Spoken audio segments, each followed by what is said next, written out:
Welcome to Deep Thought. Is the conflict worth it? Is the conflict worth it? I want y'all to really think about that because, and I really mean the word think, because it's not a right or wrong answer. It's very situational. Because think about something.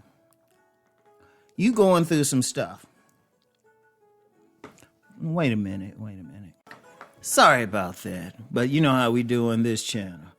But think about it. How often do we get in a conflict, either in real life, social media, everything, disagreement with someone, and really it's not that crucial. It really isn't. It really isn't. It's like two people have a difference of opinion or something. Okay, that's a conflict. And, it's everybody fighting for their thing. That's a conflict. Is it really necessary, or can you just say, let's agree to disagree and keep moving on? You got your position, they got theirs.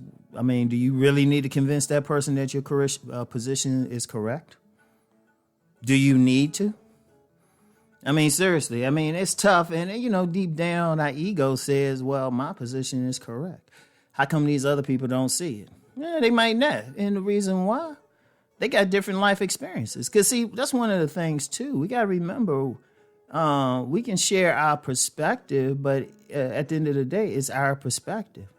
It's like two men, I'm known for talking about relationships. It's like two men seeing women a different way. You got one guy sees like women doing all this evil stuff and ignoring certain guys and everything, using them. But the other guy, he's living in a honeymoon. They're both correct. They're both correct because they expressing their personal viewpoints and how they've been treated. They're correct. So why argue over it? In fact, the best thing in that situation to do is to not argue over it and say my way is right, but sit down and listen to each other. Listen to each other.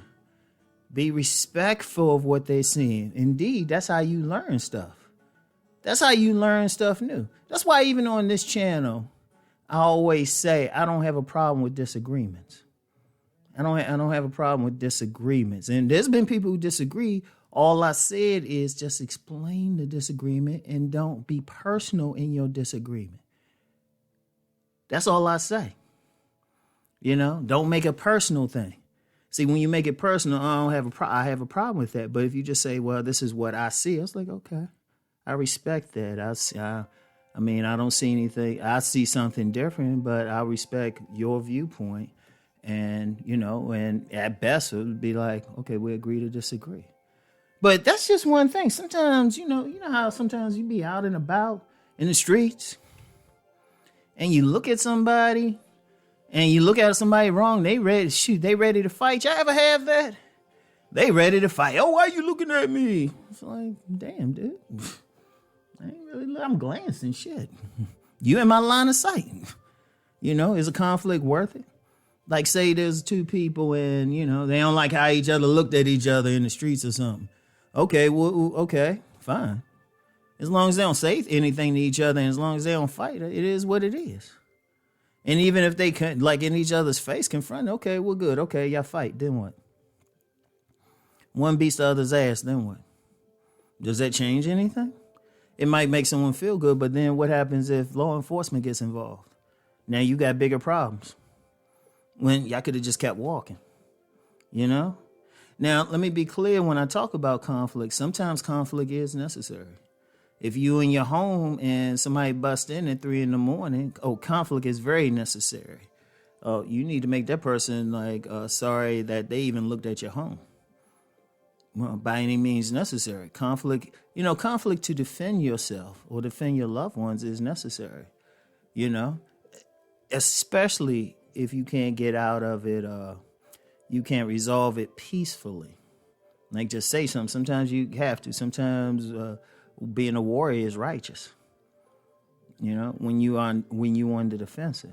Now, that's a situation that's worth it. So, when you think about this, ask yourself, is this worth it? You going through, you trying to do something. Is this conflict really worth it? Or sometimes you could be like, you could be talking with somebody, they sound like a fool. I saw a meme that said, never argue with fools. And then when the fool said something, it was a guru, he was like, yeah, you're right. In fact, I remember a psychologist told me one time, he said, when you get some people out here, they saying some dumb stuff to you, just nod your head and be quiet. You're not going to convince them. Is it worth it? And I would say, like I said, if you're defending something, it's worth it and there's no other option. Indeed, I actually learned that from like martial artists of all people. Because, like some serious martial artists, they can hurt you. But one thing I noticed about them, they are very calm. They are some of the calmest, the ones I've known have been primarily men, even though there's some women out there who are pretty good. But they've been the calmest, most laid back dudes ever. Because one of the things that they're taught is not just how to fight, but when to fight. That's the way of the warrior. You got to know when to break out that sword, when to leave it sheathed. So, that's the thing. That's the thing. They know when to swing, when to walk away, whenever. That's a powerful lesson. And indeed, when you're talking with someone, sometimes you might, even if you have a verbal conflict, it was like, okay, here's the point. We can agree to disagree. You're going to keep talking. I'm going to keep my position. You can keep yours. Sometimes you might have to throw a light threat with it or something, but otherwise it's like, what do you accomplish? And that's the thing. Think about it like that. What do you accomplish? Does this put more money in your pocket? Does it keep you safe? Like I said, sometimes you might have to swing. Or sometimes you might have to argue. Okay, those are righteous. But sometimes if you get some people out here, they want conflict just to have conflict. Indeed, there's people who actually psychologically get off on it. Like I remember this guy, and I remember it was when I was selling books at the Harlem Book Fair, a copy of my book. And the guy came up and I was telling him about the book, and he said, well, I'm not in the book. And I said to the guy, I said, well, sir, I don't know you. And of course, it's general. I don't know who you are or whether anything describes your character. Well, I'm not in the book. Well, sir, that's what I said. I really don't know. I just put some general archetypes in here, Well, I'm not in the book. And he kept going. And then, we almost came to blows. But then afterwards, he walked away and said, yeah, now you won't be able to sell any books. I was like, oh, gracious. So his whole thing was starting a conflict or starting something was just to interfere with what I was doing, which I still don't know why. And ultimately it didn't. I think I was hot for about 10 minutes afterwards. I just sat down, chilled, and then got up and kept selling. But sometimes you do get some people like that. Sometimes you might have to defend yourself, but understand that every time you get involved in something, ask yourself, is it worth it? All right? So anyway, that's all I got for today. Think about that. Be the warrior. Know when to swing, when to walk away, when to defend. Know when to fight and when not to fight. All right? And I don't mean just physically, but verbally, however way it takes. Okay? Know when to do it. All right? Ask yourself, is this worth it? All right? So I'll talk to y'all. Peace and blessings.